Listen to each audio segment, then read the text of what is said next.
ഞാൻ ഓരോ ലീഗുകാരനോടും പറയുന്നു, അപകടമാണ്, ചെയ്യരുത്.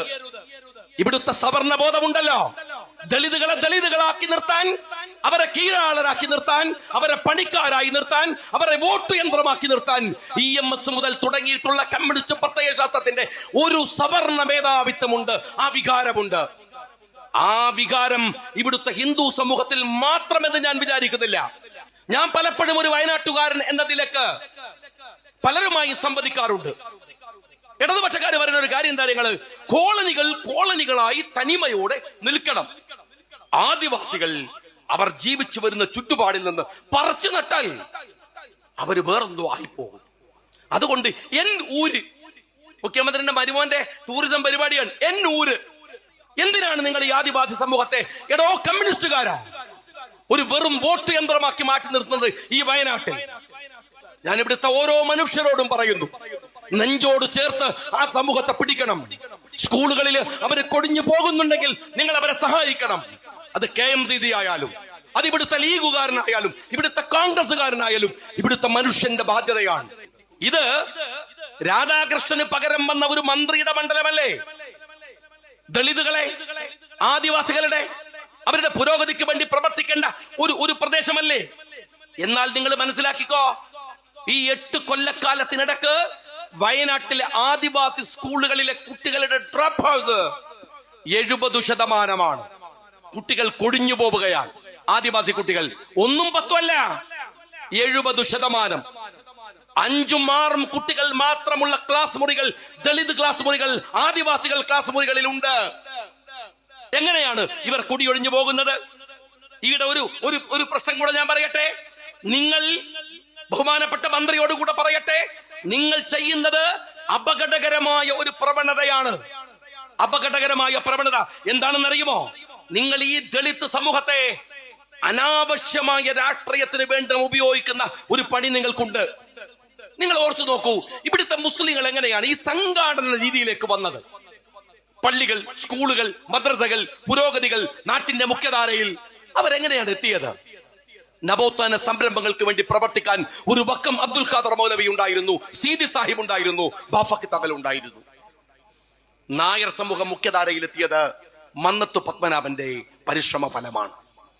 ഈഴവ സമുദായം മുഖ്യധാരയിലെത്തിയത് ശ്രീനാരായണ ഗുരുദേവന്റെ ഏറ്റവും മഹോന്നതമായ പ്രവർത്തനങ്ങൾ കൊണ്ടാണ്. എന്നാൽ ക്രിസ്ത്യാനികൾ നേരത്തെ തന്നെ വെൽ ഓർഗനൈസ്ഡ് ആണ്. അവര് നേരത്തെ തന്നെ വിദ്യാഭ്യാസ സ്ഥാപനങ്ങളുണ്ട്, വിദ്യാഭ്യാസമുണ്ട്, സ്കൂളുണ്ട്, ആശുപത്രിയുണ്ട്, കോളേജുണ്ട്, സൗകര്യങ്ങളുണ്ട്. എന്നാൽ ഇവിടുത്തെ ദളിതുകളെ നിങ്ങൾ പഠിക്കണം. ഞാൻ ഓരോ ലീഗുകാരനോടും പറയുന്നു, നിങ്ങളും ഒരു ഉത്തരവാദിത്തമായി ഏറ്റെടുക്കണം.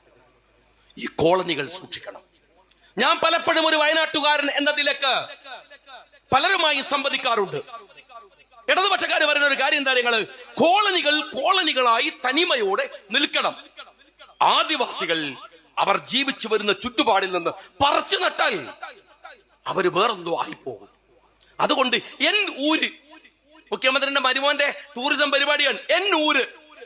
എന്നിട്ട് അവിടെ കുറെ ആദിവാസികളുടെ കലാപരിപാടികളൊക്കെ അവതരിപ്പിച്ച് ടൂറിസം ഉണ്ടാക്കുകയാണ്. എന്റെ സഖാവേ, ഞാൻ നിങ്ങളോട് ചോദിക്കുന്നത് ഒരു ചോദ്യം. മലപ്പുറത്തെ മാപ്പിളയുടെ, മലബാറിലെ മാപ്പിളയുടെ ചിത്രം നിനക്ക് ഓർമ്മയുണ്ടോ?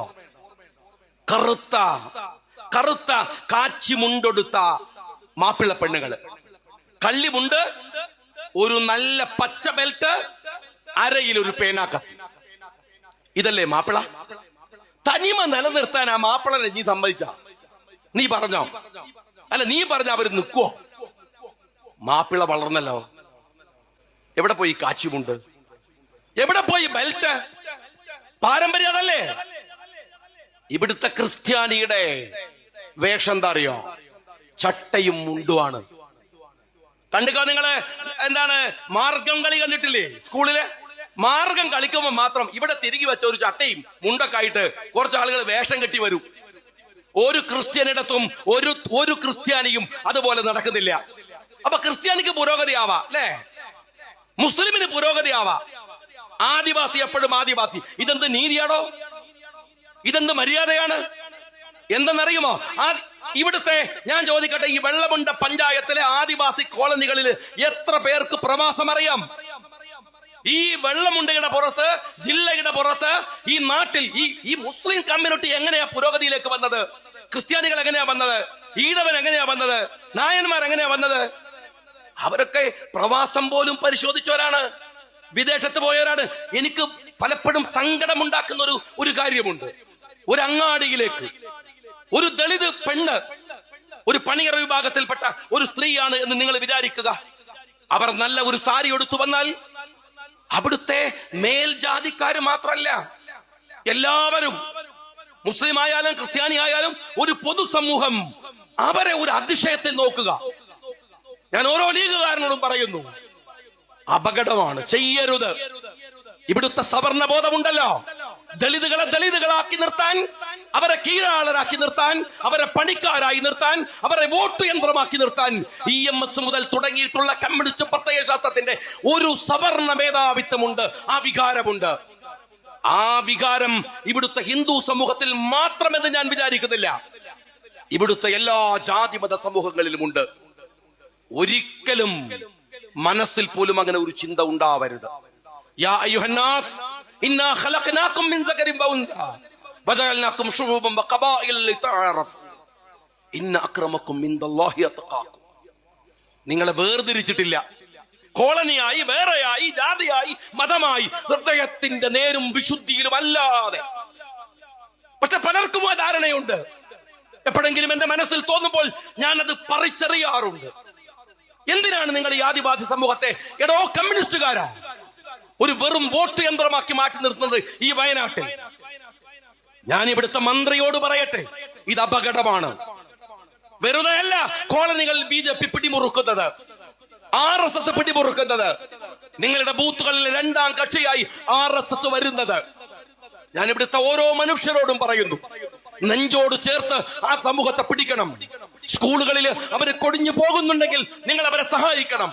അത് KMCC ആയാലും, അത് ഇവിടുത്തെ ലീഗുകാരനായാലും, ഇവിടുത്തെ കോൺഗ്രസുകാരനായാലും, ഇവിടുത്തെ മനുഷ്യന്റെ ബാധ്യതയാണ്. നമ്മുടെ കണ്ണിന്റെ മുമ്പിൽ ഒരു സമൂഹം ഇങ്ങനെ തകർന്നു പോകുന്നുവെങ്കിൽ അള്ളാഹുവിന്റെ മുമ്പിൽ മറുപടി പറയേണ്ടി വരും. ഇല്ലെന്ന് വിചാരിക്കരുത്.